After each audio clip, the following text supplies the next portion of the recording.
a diploma in, as well as having a diploma in canine behaviour from the ISCP.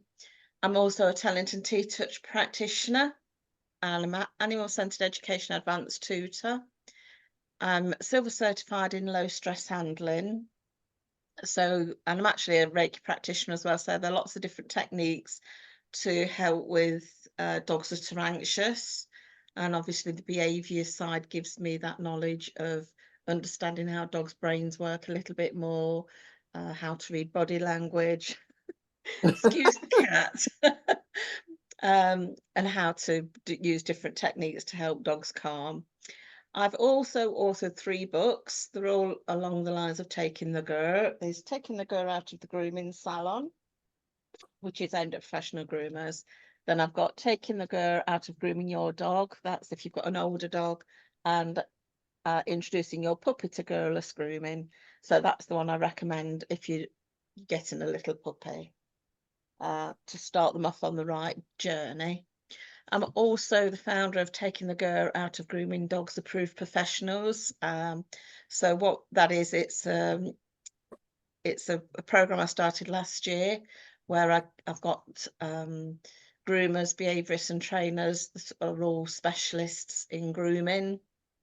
And I assess them to make sure they follow the ethos of Taking the GUR, so that if somebody asks me for a groomer in that area that they work, then I can pass those on in the knowledge for me that they do adhere to my ethos. I also have a Facebook page, which is surprisingly enough Taking the GUR Out of Grooming Dogs, and I think I'm nearly up to 24,000 members on that now. And that is for groomers, for guardians, for behaviourists. Anybody can join that group. And we're actually having some really interesting discussions this morning, today and over the last couple of days, about expectations of grooming and what guardians want and what groomers expect, etc. So there's been some really good conversations the last couple of days.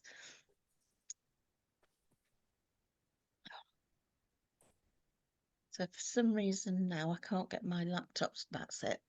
So what I'm going to cover tonight is the purpose of grooming, why some dogs find grooming aversive, how to brush. I know most people think they know how to brush, but a lot actually just touch the surface. I'm going to just mention some grooming tools suitable for German Shepherds. I'm going to talk about desensitization techniques and also some consent-based techniques that I like to use in the salon, and then go on to professional groomers and how you can find a professional groomer if you want to use a professional groomer. And then at the end, if you've got any questions, I can take any questions. Before I start though, I just want to say that German Shepherd would be my dog of choice. If I wasn't married and I could have any dog I wanted, German Shepherd would be my favourite. I grew up with a German, well, I didn't grow up with a German Shepherd in my house, but my auntie had a German Shepherd and we saw her on a regular basis. And even from the age of 4 onwards, upwards, I used to sleep under the Belfast sink with this German Shepherd. I could do anything with this German Shepherd. She was just so soppy. But I didn't find out until probably 3 or 4 years ago that when we visited and I went under the sink and went to sleep with her, my mum and dad couldn't actually leave until the dog was ready for me to leave, because they couldn't get me from under the sink. Because if they approached the sink while I was under there with the dog would growl at them. So she obviously used to protect me. But I absolutely adore German Shepherds. I think they're such gorgeous dogs. But my husband, unfortunately, is not a fan of them because he retired about 11 years ago, took early retirement at 50, lucky devil. But before that, he worked with the police a lot, with the police dogs, and he saw some quite scary German Shepherds, and he doesn't really get that that's what they're actually been trained to do, and they can be trained to be quite different. So he is quite scared of German Shepherds. So that's why we don't have a German Shepherd, because I don't think it's fair to make him live with a dog that he's scared of. Yeah, so I'm going to sort of talk about why regular grooming is important. I think a lot of people get the impression that grooming is just for um, poodle crosses, Bichons, little fluffy doggies, but it's actually really good for any breed of dog. It keeps the skin and the fur in really good condition. So even with your short coat German Shepherds, a regular brush will help spread the natural oils across the coat, um, keeping that skin and fur in its in good balance. For the longer coated dogs, it will prevent the matting and the associated consequences of matting. Now, um, drop coat dogs mat quite differently to your little fluffy poodle crosses. Um, the drop coat, like your German Shepherds, tend to pelt at the root of the fur, whereas some of the poodle crosses tend to knot further away from the root. So it's equally important to brush both of them the same though. But so I'm going to show you how to correctly brush a dog. But grooming is a really good opportunity to check for lumps, bumps, injuries, and foreign bodies. Um, an example of this recently is I mentioned to Debbie at the beginning before everybody joined. 6 weeks ago, I had knee surgery. I've had a knee replacement. So I've not been in a position to groom my dogs as regularly as I would do. And my husband's been walking the dogs for me. And I've got a working Cocker Spaniel and two miniature poodles. And we hadn't noticed that my working cocker had actually got an injury on his about there on his shoulder. And it's because I'd not been grooming him regularly because I wasn't in a position, because I do all my grooming for my dogs in the salon, and I wasn't in a position to get into the salon. And it was only one day I was stroking him just there, and it was a bit tacky. And actually, we think what had happened is my husband remembered him getting a bramble stuck in his fur, and that Talis had pulled away, and it had obviously pulled the skin away with it as well. Mm. So that's a really good example. If I'd have been in my normal mode of checking him over every day whilst I'm grooming him, I would have picked that up a lot easier, a lot quicker. Fortunately, we've managed to avoid it getting infected, and it's nearly all gone now. So, but it's regular grooming is just a really good opportunity to check over, pick up new injuries, for example, check for those foreign bodies such as your fleas, your ticks.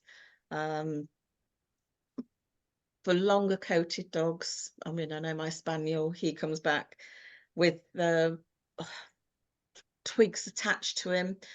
For longer coated dogs, it's twigs that can cause the problem, because what happens, you get a twig and it gets the fur wrapped around it, and then it gets wrapped around a little bit more. And before you know it, you've got a massive chunk of fur wrapped around this twig. And the only option really is, for many dogs, I know Talis certainly won't sit there and let me unpick it. I just have to cut it out. So what I do with Talis now, who is my working cocker, when we go for a walk, when he's not going for an off-lead walk in normal circumstances, I've got a pair of scissors in my treat pouch. So if he gets a bramble in him on a walk, he'll come to me because he doesn't like having a bramble in him, and he just lets me snip it out. So instead of having to try and unpick it and get him pricked, I just get my scissors out and just cut that little bit of a bramble out and a little bit of his fur at the same time. But that's much better for me than wait until we get home and more it's wrapped round even more, and perhaps wrapped round his other leg as well, and everything else. So it's always worth, as well as being aware when you're doing the actual grooming, just be aware on walks where they're walking and where they're picking up the little things like sticky buds, or I think it's the hawthorns, the big thistles. They're just a nightmare. Just watch where they're walking so that you can check in those more difficult areas when you get home, if they're not like Talis and wusses and come to you because they've got a little twig in the tail. Um, bon, um, Grooming is really good for a bonding opportunity as well. Obviously, if you want it to be a bonding experience, it's got to be done with consent and not pinned down and forced. So that's something we're going to talk about as well. So excuse the cat, she has to be on screen apparently. So a lot of dogs, particularly the dogs that I groom, because I get dogs referred to me that are being considered ungroomable by other groomers. I get referred dogs from behaviourists that are concerned about how they're being handled, possibly at home, but also in other salons. So from my experience, there's a number of reasons why dogs find grooming aversive, and it's not necessarily that anybody's done anything nasty to them. It's just lots of contributing factors. So one of the biggest things is the manner in which grooming is introduced when they're puppies. Now, I've had so many people talk to me about grooming puppies, and they get the brush out and start grooming the puppy, and the puppy's trying to bite the brush, trying to bite the hand. So instead of just putting the brush down, waiting a little bit, letting the puppy calm down, or even just putting a puzzle feeder down so that they can be licking something while they're being brushed, people tend to restrain the puppies, keep them still. And then obviously that becomes more aversive because puppies need that movement apart from anything else. But being forced to have something done that you find difficult is terrifying even for us, let alone a puppy. So for me, a lot of the issues start right back at puppyhood. So we need to start getting better education out there, right at the breeders. It starts with the breeders and trainers and behaviourists, vets, anybody that comes into contact with puppies in the early days needs to be talking about how to introduce handling in general, to be quite honest, because I find handling in general is a problem for a lot of puppies. We know that most puppies are overhandled, not necessarily with any ill intent, but puppies are just so cute, and everybody just goes and picks them up and cuddles them and fusses them. And not every dog wants to be touched, to be quite honest. I've got 3 dogs myself, my working cockatalis and my miniature poodle Chic, both just adore being fussed. I can fuss them all day long. My other poodle, Ritzy, um, it has to be on her terms. If I picked her up and put her on my knee, she would just get straight off. If I picked her up and put her on my knee and held her there, she would start to get quite grumbling, quite upset. And I think that's part of the problem, is that we are so ingrained that you should be able to pick a puppy up, you should be able to do this, you should be able to do that, that we don't consider that actually this puppy might not want to be picked up. This puppy might find it difficult. It might be scary for this puppy. So the way we handle puppies has an effect on grooming as well, because it's all that contact, so it's all associated. And that sort of links in with health issues. Well, they all link together, to be quite honest. Health issues can be a major problem. So at the moment, my son's dog, Casper, I'll be showing a video of Casper later. When he was 6 months old, he had cancer of the lower jaw and has had to have half his jaw removed. And he recovered from that really well, but we noticed as he hit adolescence, he got more and more sensitive to handling, and we'd introduced everything really nicely to him. We'd done counter conditioning, everything was done positively. And then he stopped wanting his harness on. Then he didn't want to go in the car. Then he didn't want to be groomed, and the things just kept piling up and piling up. It was really frustrating for me being a behaviourist. I kept thinking I should be able to solve these problems. And one day we took him to an enclosed field because we couldn't walk him. He was just so overwhelmed outside. So we used to take him to enclosed fields, and we couldn't get him back in the car. But whilst he was at this enclosed field, I noticed that when he ran, he bunny hops. So I said, right, we need to get him X-rayed, and it's come back. He's got hip dysplasia one side and a thickening of the femur on his other hip. So he's got two conflicting health issues. So no wonder he's in pain. So handling is going to be more difficult. Movement is going to be more difficult for him. So grooming is definitely going to be more difficult for him. Um, and things have actually been getting worse since. So he has been the vets today, and it also turns out that he's got severe allergies affecting his skin and his ears. And he's also got some, we think he's got gut issues as well, which is going to be a different sort of pain for him. And because he's only got one tooth at the bottom, that's been digging in his jaw at the top, and it's eroded his gum away apparently, which has then eroded the base of his teeth. So he's got to have some more teeth out because it's caused damage to his upper Oh. jaw as well. So this poor dog has been in so much pain Oh. that we've had him on pain medication, but obviously it's not been sufficient. So hopefully after today we can start getting some better medication for him. He has got to go and have these teeth out. So can you imagine all those different health issues and the impact that that has had on him for being handled and being touched? It must, Mm. he's been telling us quite clearly that he doesn't want to be groomed, he doesn't want to be touched, he doesn't want to be picked up, he doesn't want his harness on.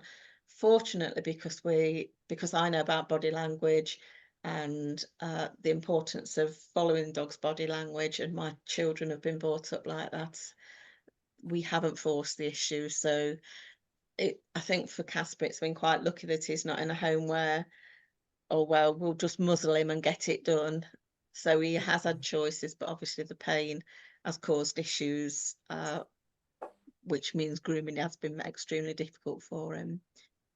Age can be problematic as well, as we've already discussed puppies. But adolescence is a really bad time for dogs. Again, with handling, um, the growth spurt, the bones grow at different stages. So some dogs have the back legs grow quicker than the front legs, just minutely, but it's enough to throw the body out of kilter. And if they've got any other issues as well, for example, if they've got bilateral hip dysplasia and then the back legs are a tiny bit longer than the front, that's going to throw all the proprioception out. So even if we've managed to get them through adolescence, then we've got the issue at the other end of old age where they start to get arthritis and a little bit more stiff. Then grooming can be problematic again because tugging away at the fur where they've got arthritis is really uncomfortable. Breeding has a massive impact on them. We're getting a lot, we've noticed since COVID, groomers in general since COVID have noticed the dogs are a lot less tolerant towards being handled and being groomed. And we think that's down to many factors over COVID. Firstly, there was a lot of backyard breeding during COVID where people were doing it for money rather than to improve the breed. So the best quality dogs have probably not been used, and there was a lot of an influx of crossbreeds during COVID as well. So anything crossed with a poodle, lots crossed with Bijons as well. So lots of fluffy little dogs coming into the salon. And again, because they're small and they're fluffy, people just want to pick them up all the time and fuss them, and they don't want to brush them. And so breeding can cause massive issues as well, uh, particularly because of the number of crossbreeds that we're getting now. Um, they're not necessarily, I mean, even cockapoos are problematic because you've got two extremely intelligent breeds. Um, and most cockapoos are bred with working cockers, and working cockers can be quite sensitive dogs. So you've got sensitive dog for handling with a really fluffy coat. Um, but then I'd heard recently of a schnauzer being crossed with a a staffy. Where does that poor dog's where's that poor dog's brain? You know, what does it think it should be doing? And I think this is problematic as well because the poor dogs, they're not being the breed traits are not being considered. Previous negative experience can be problematic as well, and that can include, as we've already discussed, handling at home, but vets, puppy parties, puppy training where it's just a free for all. We have quite around us, we've got quite a lot of enclosed fields that think it's a good idea to have regular dog socials. Now, whilst I'm not against dog socials, I think for a lot of dogs, that is, it's just too much for them. And if the guardians are not well versed in body language, it can be quite difficult to know that the dogs actually aren't enjoying that contact with other dogs. And the other behavioural issues as well can cause difficulties with grooming, particularly resource guarding. There is a link between resource guarding and grooming adversity. And I think that's because if they're likely to resource guard something, they're going to resource the body as well. So that's quite a common one I see when I do my intake form for new clients. I always ask if they've got any behavioural issues as well. So separation anxiety, I obviously want to know because I don't want a dog coming into the salon on its own without its guardian if it's got separation anxiety, because that, for a start, is going to cause a lot of distress. But I also ask about things like, do the resource guard first, because I use food, so I don't want to be putting food down if a dog resource guards food, but I also want to make that link that if it resource guards, it might be sensitive to being handled as well. I ask questions such as, is your dog frightened of the hoover? If they're frightened of the hoover, they might be frightened of the dryer.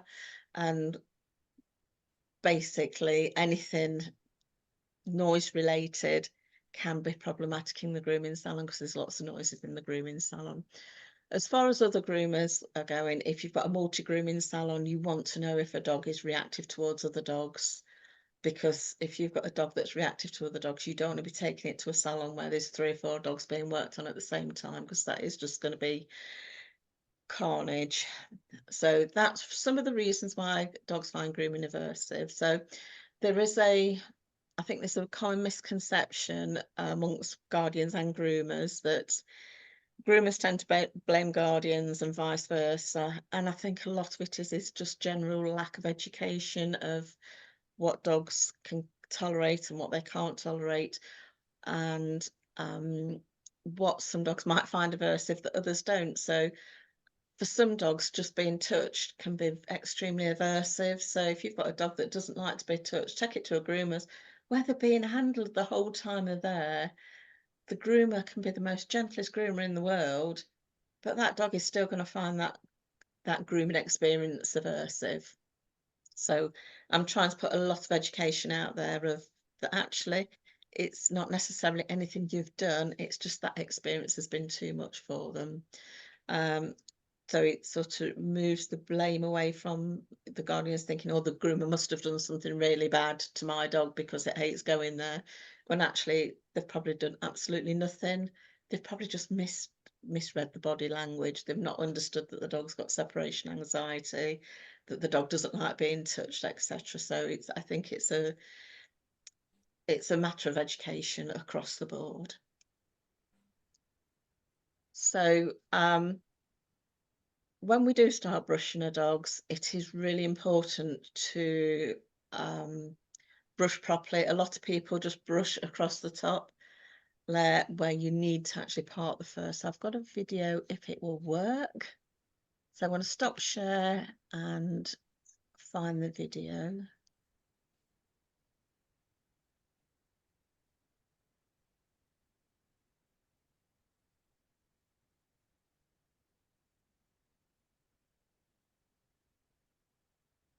Can you see the video? We've got the bits, but it's not playing though. Okay, I'll stop and start again.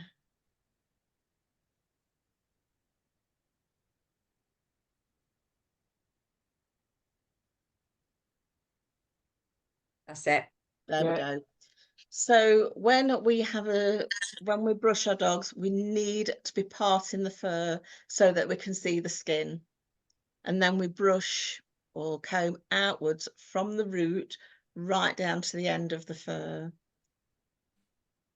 And you see on this dog, I'm doing it one way and then I'll switch the brush around the other way. Now, if you've got a mat and it's a bit more difficult, rather than just keep tugging away, it's best to support the fur and brush from the end towards the root until you've removed all that matting, that pelting, and then you can start working the other way where you're working from the root outwards.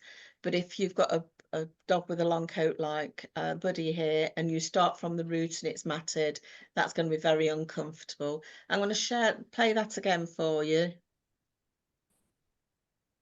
So here his coat's quite loose, there's not much matting. So it's quite straightforward to brush from the root outwards.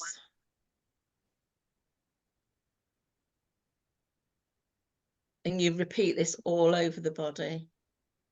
It can be quite time consuming. If you've bathed your dog, you can use a dryer as well to help. If you point the dryer at the fur, it will part the fur for you.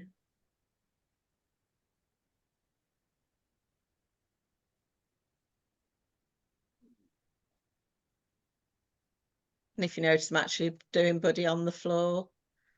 And then I've gone to his back end and it's a little bit pelted on his back end. So instead of going from the root to the tip of his foot, I'm starting at the tip, making sure that matting is removed before I start back at the root outwards.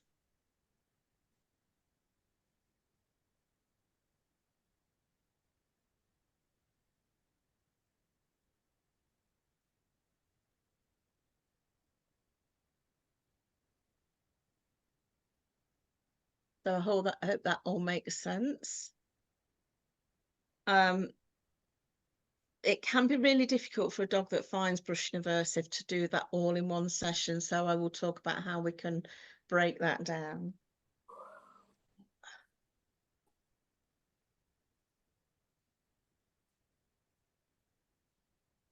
So I'm just going to show you some really good tools that I like to use for double coated dogs. First, we've got the rake.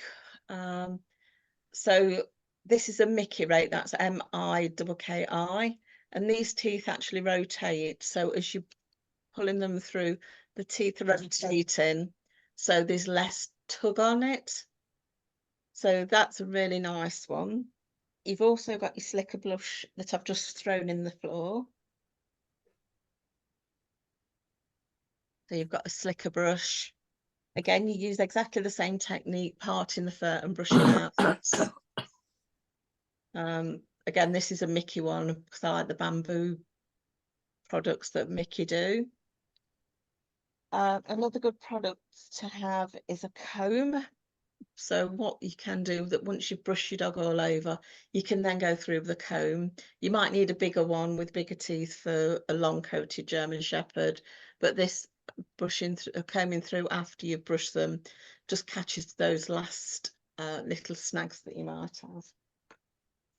Another useful tool for long-haired German Shepherds is thinners. So these, if you can see, have got little serrated teeth here. So these are really good on the back end if you need to thin the feathers out at the back. And they're actually, because the blunt at the top, they're not quite as severe as the normal scissors that's got pointy ends. So you're less likely to cause injury if you're not quite as adept. What I would recommend if you do need to trim the feathers at the back is put a comb through the fur and then cut on the outside so that you're not near the skin. The last product is, if you need to cut claws, these Miller Forge clippers are the best. They just go through claws like butter. There's a lot of different clippers on the market, claw clippers, but these Miller Forge ones, they're about £13–14 off the well-known online store. But these I've done golden doodles, collies, all sorts with these. In fact, I groomed 2 Russian Terriers, and these are the ones I use for the Russian Terriers as well. Really good option for doing nails. Now, if they don't like having the claws done, you've also got the option of using a scratch board. There are coming more and more on the market, and there's lots of videos on YouTube of how to train your dog to use a scratch board, and it's a really good alternative for those dogs that don't enjoy having the claws cut, because that can be unfortunate with claws. It's not just doing one, as a minimum they're going to have 18, so you may get 1 or 2 done, but for dogs that really find nails difficult, getting 18 done in 1 session it's not going to happen without force. So if you have got a dog that doesn't like having its claws done, really find alternative ways to do them, so that your groomer is not having to do 18 claws in 1 session, because it's just far too much for some dogs. So what to do if your dog does struggle with grooming? First and foremost, rule out pain. As we've already discussed with Casper, pain can be a massive issue, and it may be that some pain medication can really help. My mother-in-law has got his name's Leo. I can't think of what breed he is now. It's a Lhasa crossed with a Chihuahua. And last year he's been fairly good with grooming since she rehomed him when he was about 8 years old, and then I groomed him last year, and he just wasn't having any of it. So for me that was a big flag, because he'd never reacted that way before. So I sent him off to the vets, and he got an injury on his back leg. It strained the muscle. So that to me was obviously the pain was causing an issue with the grooming, because it's going to be uncomfortable. So if you've got a dog that's generally okay with being groomed, and then suddenly decides he doesn't want being groomed, rule out pain. If you've got a dog that you've just rehomed and you're struggling with grooming, rule out pain. I don't think we can underestimate how much pain is an issue. I spoke to a vet behaviourist about Casper recently, and she says 80% her behaviour cases are pain related. So I think that just shows you how much pain can cause what we think as behavioural issues, when actually it's not behavioural issues, it's pain. So once you've ruled out pain, we need to start slow and steady in a safe area. So I've got my stuffy dog. So if you've had a dog a long time, or you know your dog fairly well, you'll know where safe. So I know for most dogs, the torso is usually quite a safe place to start. But if I don't know a dog, what I tend to do is go down with the back of my hand all over the body, and then watch the body language. So for example, if I came down the back and they gave me a calming signal or moved away, I would know that starting around the back the base of the back might not be a good idea, but actually starting at the shoulder is a much better option for them. So I'll come back to consent grooming in a minute, but one I want to talk about is truss brushing. Now, we came up with the concept of truss brushing with a little Shih Tzu that I groom, and he was about 18 months old, and he came to me 3 times on the trot, and each time it was really matted. So I knew his guardian from doing agility with a daughter previously, probably 4 or 5 years before. So I felt that I'd be quite honest with her, and I says, look, Sue, what's the issue? Why are you not brushing him? She says, well, he hates being brushed, and I'm having to pin him down, and I don't like doing it. So I'm not brushing him because I don't like pinning him down. So I thought, well, we need to come up with a way that she can brush Teddy without having to pin him down. So we came up with truss brushing. So with truss brushing, I said, what you need to do is find a time of day where you're both relaxed, where you're both having a bit of a chill, where he's sitting close to you. Get the brush out and just do one brush in a safe area. If he's okay with that, do 2 brushes, then just put the brush down. Then the next session, start at that safe area again, 2, 3 brushes. Just watch his body language, then move a little bit further around the body, another brush, watch his body language. And she did this. And over the period of 6 weeks, she managed to get it so she can actually brush him all over without needing to pin him down, without him moving away. And the fact that he knew at every point that he could move away, he could give her an indication that he was struggling. So, for example, he always struggles with his legs because it's one of these Shih Tzus that his legs have been put on faulty. One's twisted out to the side quite badly. So that is going to be uncomfortable for him. But she learned that she could do 4 or 5 brushes on his back, 1 brush on his leg, 4 or 5 brushes on his back, 1 on his leg. And he learned that he could say no. He learned that she wasn't going to force him. So now she brings him every 6 to 8 weeks. And the only place he ever gets matted now is his ears. For some reason, he won't let her brush his ears. He'll let me brush them, but he won't let her brush them. So we've compromised on you brush everything else.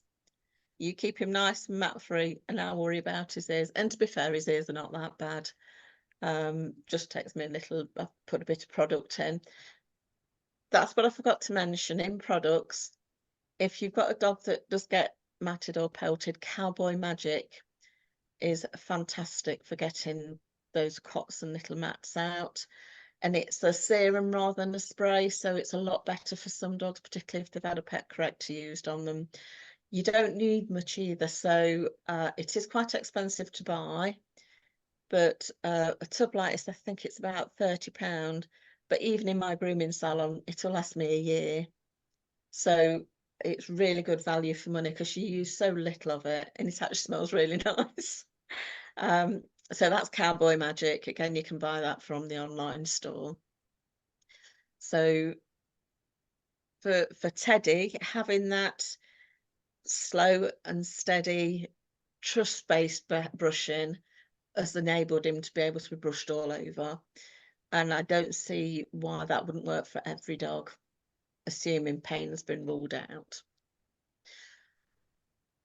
For a lot of dogs, and don't forget reward any behaviors you know, even if you do 1 brush, 1 stroke of the brush, and they've been good, they've accepted that reward.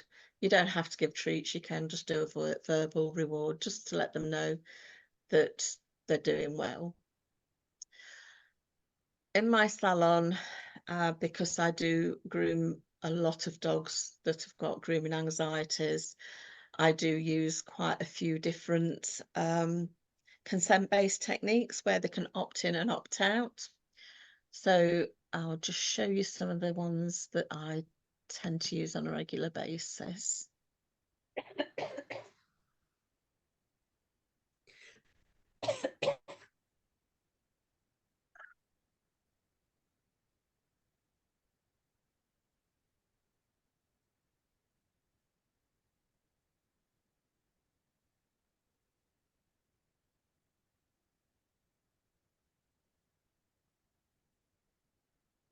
That one's not coming up, is it? No, nothing's showing yet.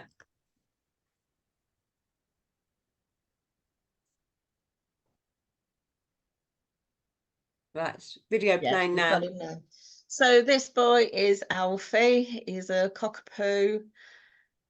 Detests absolutely everything about grooming.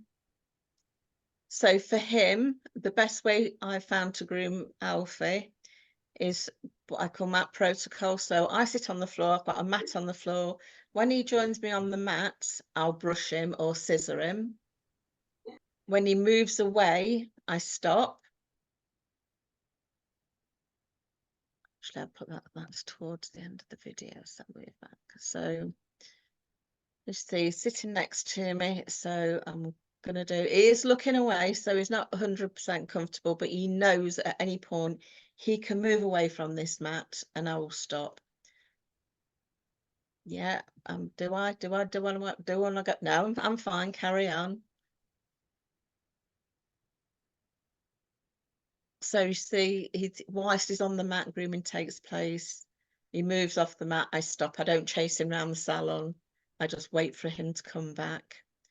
Usually he'll come back within about 5-10 seconds. But even if he doesn't, I just wait until he's ready to re-engage with the process. I really like this technique because there isn't actually much training involved. It's just a case of sitting on that mat whilst they're there doing the grooming. Whilst they're on the mat with me, I groom, and when they move off, I stop. I think I've got the wrong video up actually. Yeah, I've got the wrong video because on the other one I've got, he stays on a lot longer. Does he? Yeah. So that's quite a long time for him to be off the mat, but he's come back now, he's sat down again, he's ready for me to restart.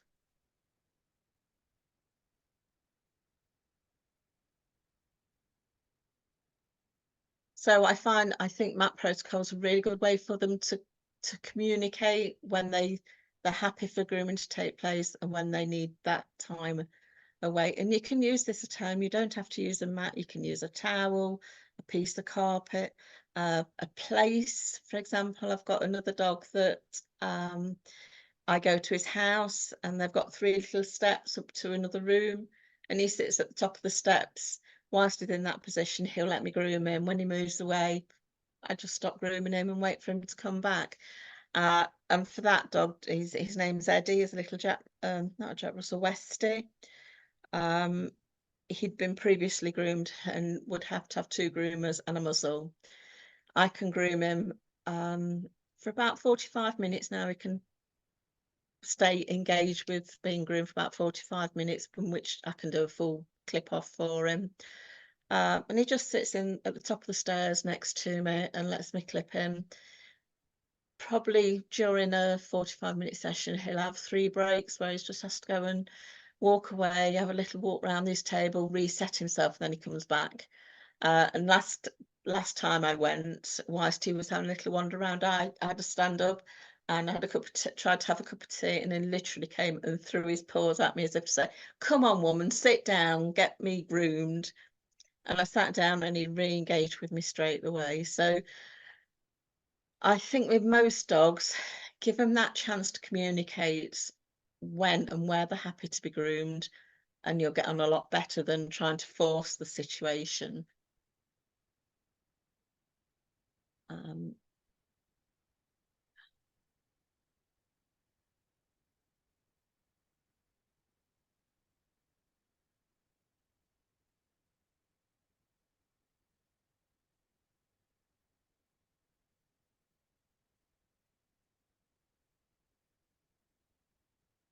Right, this is my son's dog Casper, the one I'm talking about earlier that's had half his jaw removed.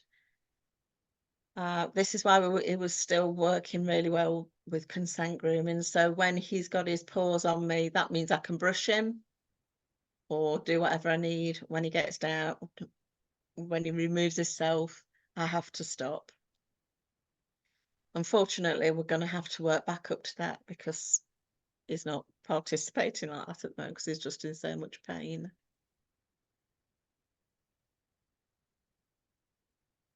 So pause on. It's a really clear communication that, yeah, I'm happy for you to do whatever you need to do.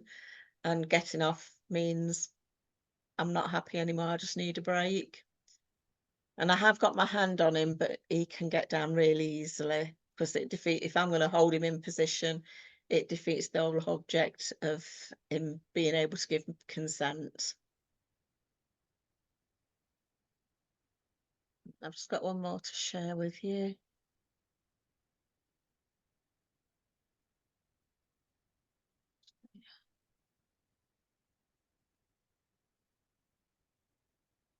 looking in the wrong place at the minute.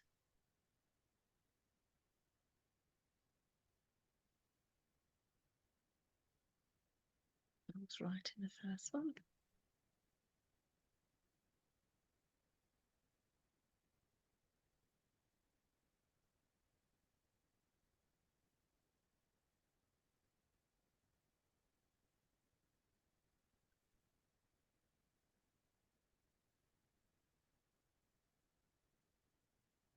And I can't find the folder.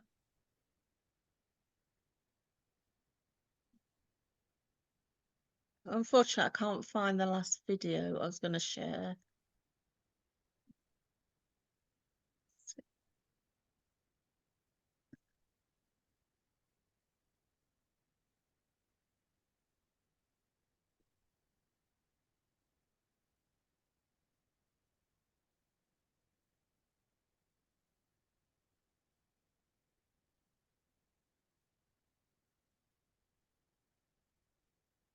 Right, so this is my friend Ellen and her little papillon Jack. Again, Jack has bilateral hip dysplasia and gut issues, so again, pain is an issue for him. So Ellen uses a chin rest. So while his chin's placed in the hand, she'll brush. When he removes his chin, she stops brushing.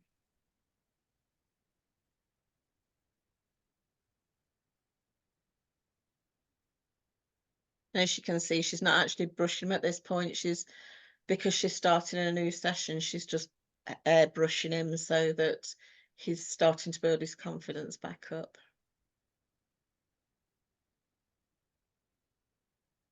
Obviously, a chin rest takes a little bit more training than the place one, but it can be a really good option for some dogs.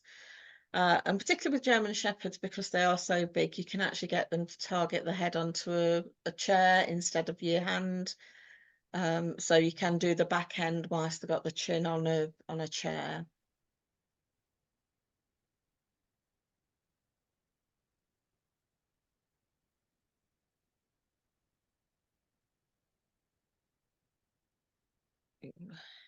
So they're just some different options of consent-based techniques.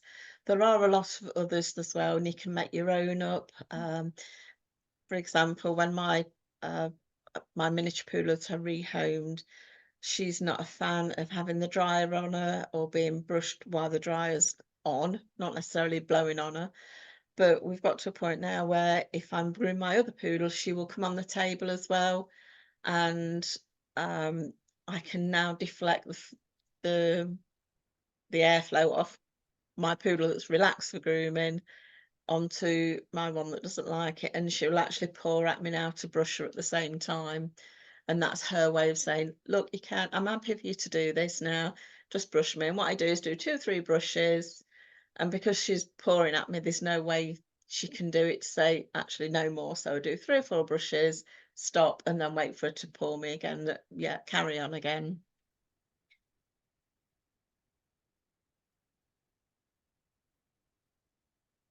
So the last thing I want to cover is professional grooming, if you need to take your dog to a professional groomer. There's lots of different types of groomers out there. The 4 basic ones are your one-to-one salon. That's like myself. I've got a little log cabin in my garden. I have 1 dog or a family of dogs at one time. You've got your multi-groomer salon, where you've got 3 or 4 groomers working on different dogs all at the same time. You've got groomers that come into your home and groom your dog in your house, or you've got the groomers that are mobile and have got a van that they take your dog outside and put them in the van and groom them whilst they're in the van. So there's usually a groomer type. Now, so within all those categories, there's a big difference between how we actually groom. So for me, I use lots of different consent-based techniques. I work with the dog rather than on it. I will only do what the dog can tolerate.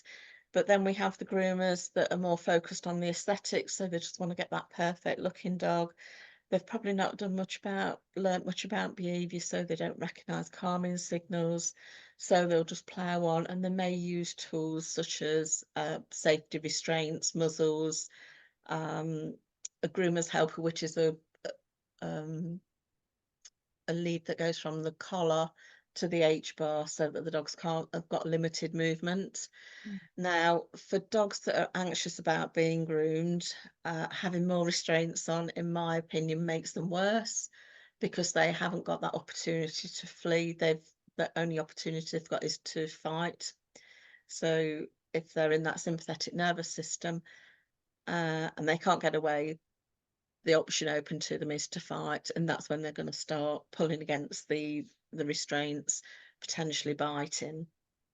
So that's something you need to consider. If you've got a really relaxed dog that's happy to be touched, happy to be groomed, then it's a little easier because you don't have to worry about them using restraints or having to use the muzzle.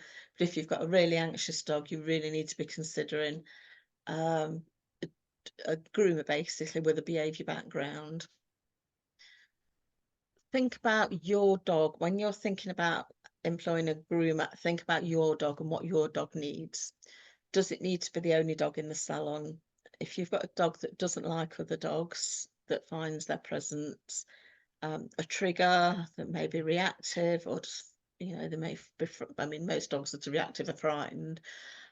So you don't want to be going to a multi-grooming salon. Now, be careful now, because if you ring a salon and ask them if they're one-to-one, some multi-groomer salons now are saying that the one-to-one, if one groomer works on one dog at a time, so they might have 3 dogs in the salon, but they're only working on one dog. Now, to me, that's not one-to-one. That's still a multi-grooming salon with multiple dogs in. So ensure that if you're talking to a groomer and you need one-to-one, it's one groomer, one dog in the salon at any one time. Does your dog need you to be there? If you've got a dog with separation anxiety, you not being there can be a major problem for them and is likely to change their behaviour. I groom a golden doodle, for example. That dog is totally ungroomable if the guardian isn't there. She's not aggressive. She just stands at the door. She cries. She paces. I just can't get anywhere near her because she's just so distressed that her guardian's not there. Get a guardian in. All a guardian does is sit in the deck chair I've got in my salon. The dog is a dream to groom. Just that one change just makes so much difference for that dog. Do you want your dog to be crated? So for some, particularly multi-grooming salons, they'll crate your dog in. Once they finish your dog, they'll crate it until you collect. If your dog's not crate trained or doesn't enjoy being in a crate, that can be a problem and is going to cause the dog to have a negative association with grooming. Do you want a consent-based approach, or is your dog actually quite happy just being groomed normally? A big one as well is, does your dog travel well? If you've got a dog that gets travel sick, for example, traveling 15 minutes to another groomer, to a groomer down the road, 15 minutes, that 15 minutes in the car might be too difficult and cause a lot of trigger stacking. So when they get to the salon, they're already trigger stacked before you even start grooming them. So if you've got a dog, for example, that doesn't travel well and you can't walk to the salon, you might want a groomer that comes to your house or a groomer that has a van outside. They're just a couple of questions that you might want to ask yourself before you start looking for a professional groomer. Now, there's a lot of questions here that we can ask a groomer. Do they use consent-based? If you want a consent-based groomer, do they use consent-based methods? If so, which techniques? Again, we've got a lot of groomers starting to use our terminology, whereby they say consent is if your older dog's leg and it doesn't pull the leg away, that's consent. It's giving you consent. To me, that's not consent. If you've got your hand around that dog's leg, it can't just move away. So if you want consent-based techniques, ask which techniques they use. If they can't really explain if they don't say, oh, mat protocol or table protocol, chin rest or bucket game, then they're not a consent-based groomer. They're just using our terminology. Because German Shepherds are so big and powerful, I personally want somebody that's experienced with German Shepherds or at least big dogs. So, for example, I'd also want to know their bath setup. So if they've got a fixed bath, they're going to have to lift your dog into the bath. If they don't like being picked up, that's going to be an issue for them. Ideally, you'd want them to have a bath that's electric so they can lower it down, your dog can step in. Can you take your dog for a short visit first before you book them in for an appointment? If they say no, then for me, that's a non-starter. Which safety aids do they use? Do they use restraints, muzzles, cone, groomers, helpers? Again, restraint is becoming a difficult term because I'm seeing more and more groomers saying they're restraint free when actually they're using a restraint but they're having it on loose, but because they're not restraining the dog, they're saying that they're not using restraints. Now again, that might be fine for some dogs, but other dogs that is going to be a problem. Just literally having that loop around the neck is going to be problematic for them. Do they do desensitization sessions for adult dogs? So for my package, I have the same package for puppies as I've got for adult dogs. They have to come in for an ACE-free work session first, where I get the opportunity to assess the dog. The dog gets the opportunity to assess me, assess my salon, get used to my salon. I don't necessarily touch a dog the first time it comes into the salon. And then I build from that first session. If they don't want me to touch them during the first session, I may repeat that ACE-free work session, and they may not want me to touch them the second session, but I won't force them until they're ready to be touched. A lot of groomers won't do that. A lot of groomers, the first time you take them, you hand your dog over, you leave the salon, and they're straight in the bath. Again, some dogs will cope with that, some won't. Again, are they crated? Will other dogs be there? Will they use food or toys? There's a lot of groomers won't use food in case of allergies, and they don't want to be responsible for causing any pain or distress for dogs or having any claims against them if they've got food, if they use food and they've got an allergy against it. So, I mean, the way around that is to get owners to bring their own food in, so there's not an issue there. Can you stay, or if you can't stay, would they be willing to video? A lot of groomers don't like guardians staying. They say that the dogs are a lot worse when the guardians stay. I personally rarely find that. I find most dogs are better. But I think in some cases it's the guard, because the groomers are more anxious because they've got somebody watching them. The dogs are picking up on that as well. So if they won't let you stay, will they send you some videos? If they're not prepared to do videos, that would be a red flag to me. I'd always want to be able to see some evidence of how they're handling the dogs to make sure that they're following the dog's body language, for example. If they are a multi-grooming salon, how many groomers are there, and will you always get the same groomer? Because you want your dog to build a relationship with a specific groomer, not have a different one each time. And do your dog stay for just the appointment time or all day? Some groomers, particularly the multi-grooming ones, take all the dogs in first thing in the morning, groom them throughout the day, and then they all go home at night. I know for a fact my dogs won't cope with being away from me all day, particularly in a place that's noisy, lots of other dogs about. That's not an extensive list. There's far more questions you can ask, but that sort of just gives you an idea of some questions you can start to ask.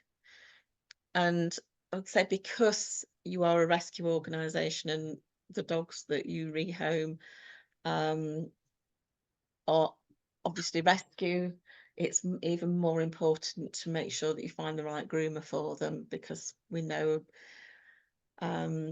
rescue dogs can tend to be a little bit more sensitive, potentially have had handling issues in the past because they've not been treated the best. Probably haven't got a lot of trust with people because they've been passed from pillar to post.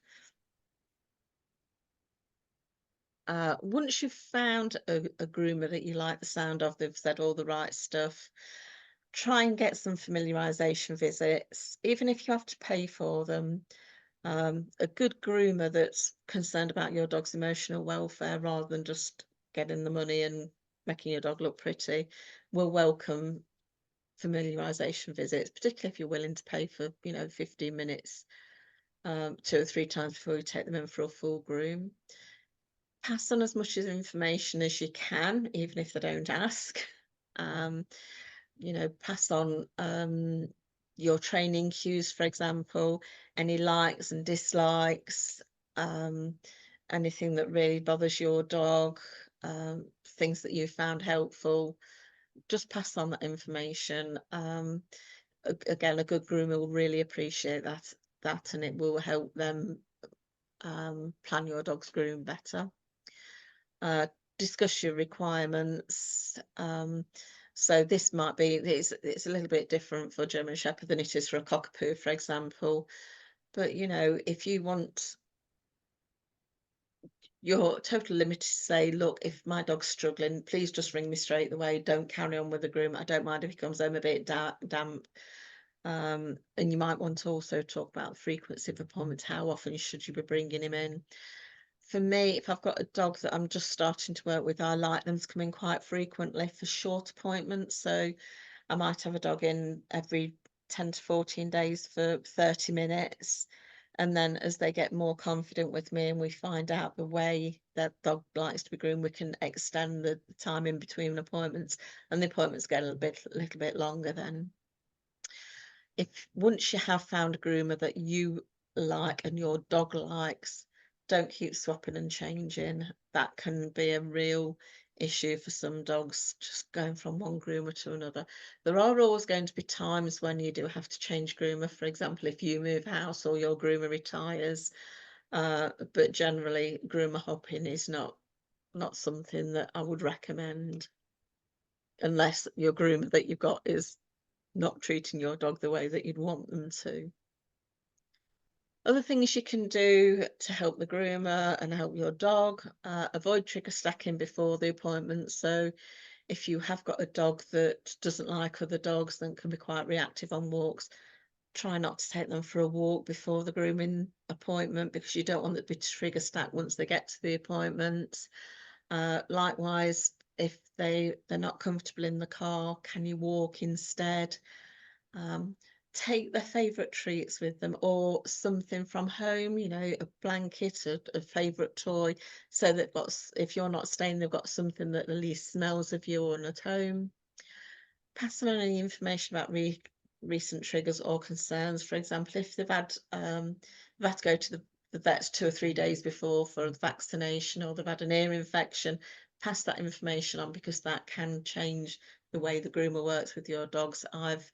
I've actually sent dogs away that, the guardians have come and said, oh, we went to the vet yesterday, he's had this, he's had an ear infection and they did this, that and the other. I said, I'm sorry, I'm not grooming him today, he's going to be too overwhelmed already.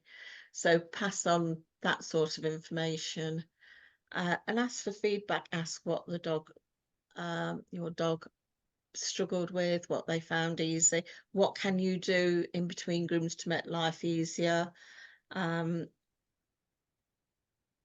And basically just ask for that feedback so you can work at home, reassess whether it's the right groomer for you, whether you need to see if you can stay. So where can you learn more? My Facebook group, Taking the Go Out of Grooming Dogs, has a host of information on it. You can either ask for a groomer that follows the ethos, you can ask specific questions about your dog regarding groomer. We don't take general questions about, which is the best brush for my dog, or my dog doesn't like this. But if you are having a particular grooming issue with your dog, ask in the group. There's quite a lot of us that have got lots of experience that will offer different options. I might suggest, if your dog doesn't like being bathed, I might suggest, oh, just use a bath on the floor using a flannel and a bowl. Somebody else might suggest another alternative. But we have got some really good grooming behaviourists, and we've got behaviourists and trainers and a whole range of people. And because we've got guardians that groom their own dogs as well, they can be quite useful as well for dogs, if you've got grooming issues as well. I have got the 3 books. If you want to talk to me about anything, you've got any concerns that you don't want to discuss here, you can email me on info@happypawswithsue.co.uk, or you can PM me, private message me through Facebook as well. I do try and get back to people if they ask a question, but obviously there are cases where it's too in-depth to go into great detail. But if it's just a quick response, then I will help. If I can't help, I will try and find somebody that can help as well. So that is the presentation, so I'll stop share. So if anybody's got any questions.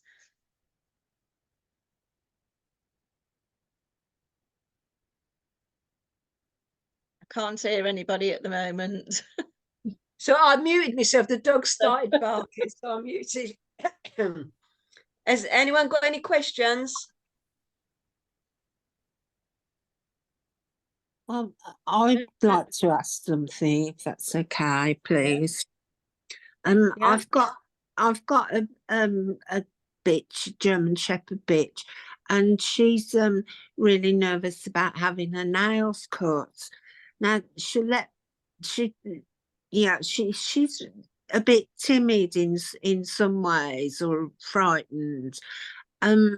And I cut her nails for her. She'll let me do it, but I have to take plenty of time and give her treats and let her walk away for a bit, just like you've described, actually, Sue. Yeah. I'm scared to do it myself, because so I only take a little bit off every time, and really she could do with more than that. But I'm scared because I don't want to hurt her or for them to bleed. But I don't know how far you can go with them, or where is the point where you've got to stop before you hurt them. So I just always take, like a little shaving off the ends, really. Yeah. That's a really good question. They are a bit too long. Yeah. What colour are her nails? Black. Black. I knew you were going to say black. There is a way to tell. If you lift a paw up, the back of the claw, there'll be a groove.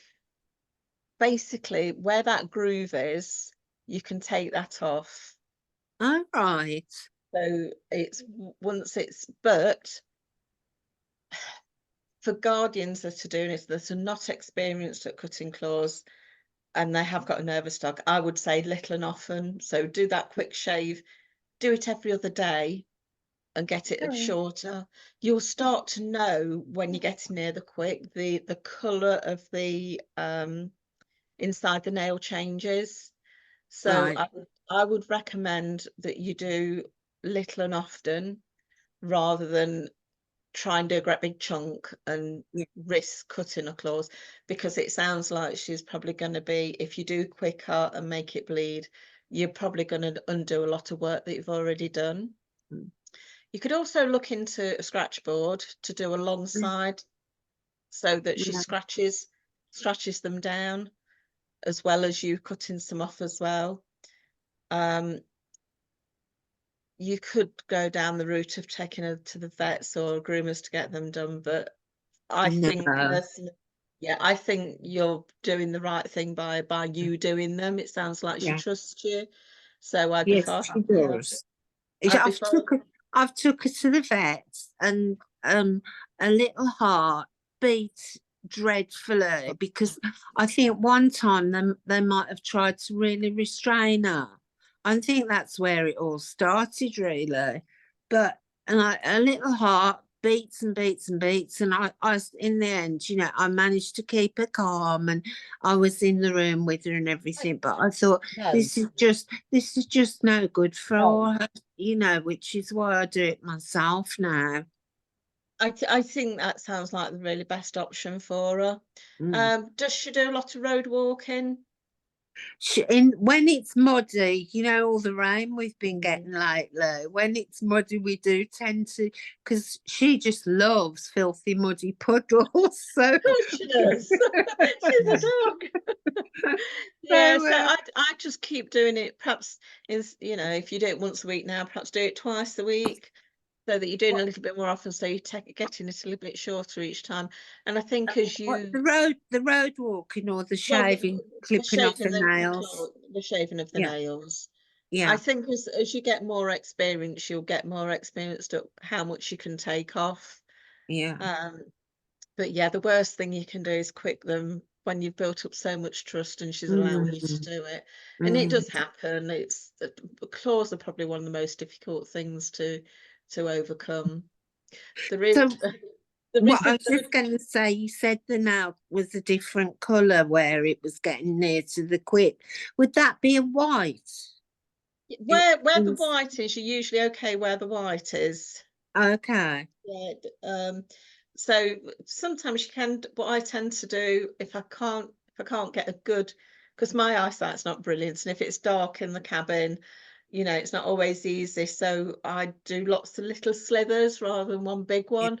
Yeah. And then if I've caught the quick, I've only caught the very edge of it rather than took a great big chunk off. Yeah. Okay. And what was I've got some clippers, but I don't think they're wonderful. And I was just wondering, what were the name of those clippers? Because I missed that, and I might better some probably. Yeah, These are Miller Forge. Miller Forge.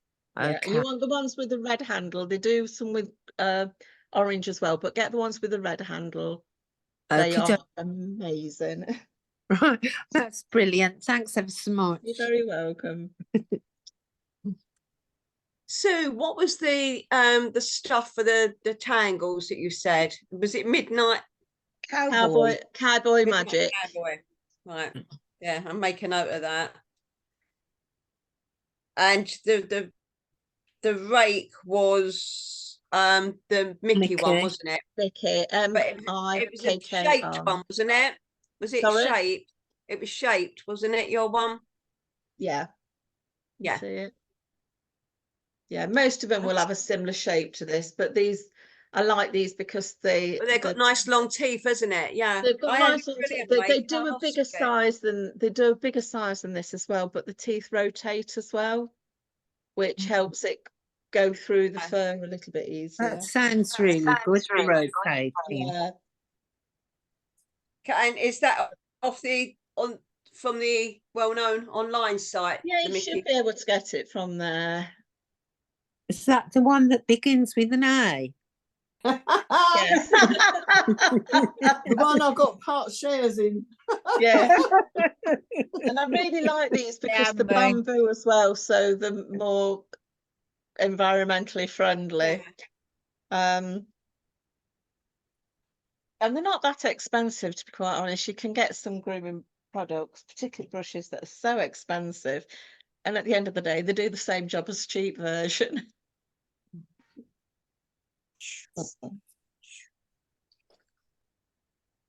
Brilliant. I'll look them up. Yeah. No. Oh. I'll swap you a husband. Any more questions? Can I pick your brains? Yes. Dandy Dinmont. Yes. The hair that that grows in the ear. What's the best thing to get it out with? Is it like ordinary pair of hair, pullers, or what? Or so there's a lot of debate about whether you should be plucking dogs' ears or not, and a lot comes down to the individual dog. I've got 2 poodles. Poodles traditionally their ears are plucked. I don't pluck them. I just leave it. A lot will depend on how much fur they've got in their ears and how dirty their ears get. So I've got a couple of dogs that I groom that get really waxy ears. They've got quite a lot of fur in their ears, so they get great big wads all blocked in. So I tend to scissor the fur out rather than pull it. But obviously, with a blunt tipped scissor. yeah, I just, sort of cut level if I need to do anything. But if I'm a great believer, if it's not broke, don't mend it. So I don't even clean my dog's ears out on a regular basis. My spaniel's 5 years old, my poodles are both 8 years old. Touch wood, they've never had ear infections, so why would I start cleaning their ears out or plucking their ears if they've got no ear issues? Because the more we do with dogs' ears, the more likely we are to introduce germs into their ears and bacteria. So what do you do at the moment? Well, I keep an eye on him. If he starts rubbing his ears, I'll put an ear cleaner in. But I've got some tweezers that I use to try and get into the ear canal to pull the hair out. And if there's quite a long bit coming out, then I use scissors to cut that. Okay. If you are pulling, I wouldn't use tweezers because they might be quite sharp unless you're using the proper ear plucking tweezers. And if you are going to do it, then when you are doing it, instead of just pulling it out straight, rotate the fur as you're doing it. Okay. That makes it comes out a little bit more easier if you're rotating the fur as you're pulling at the same time. Yeah. Because I mean, I take him to a groomer's every 6 weeks because she'll hand strip as well as bathe him. Okay. And she does a good job of hand stripping, but she doesn't do the ears. No. And I like to check on those, and I like to check under his pads because the hair growing then under there tends to mat. Yes. Yeah. I do tend to, I don't, for my client dogs that come in, I don't touch their ears. No. I'll have a look, have a smell, make sure that they're clean. But I don't clean their ear. A lot of groomers will clean dogs' ears as a matter of course. I don't do that. I don't pluck ears as a matter of course. But I do, if I check the paw pads and they've got chunky fur, I do tend to scissor. I've got some bull nose scissors, and I will get the fur out. I've got some dogs that go on quite muddy walks, and if they've got a lot of fur in the pads, they go on a muddy walk, they'll come home that dry, solid, and they finish up and it's like they're walking on a stone all the time because it's like a firm ball in the paw. So I do, I will trim the paw pads out. Thank you. Okay. Can I ask Kay a question? Yeah. Can I swap you 3 dogs and a husband for your German Shepherd, please? I don't think you'd want her at the moment. She's going through adolescence at the moment, and she's better. She is full on 100-mile-an-hour everywhere and all over everything. Yeah. Oh. But she is lovely. Well, they both are, but yeah. And she likes to get in on the act. Yeah. She's gorgeous. Yeah, I know. Oh, I love her. And you see me, she said. Can you see them? Can you look at the camera? Yeah, look at the cat. Look, there's a cat on there. Yeah. No, you're not interested, are you? No, you're just going to give me a wash instead. Time for a wash. You need a wash, Kay. Yeah, it's time for a wash.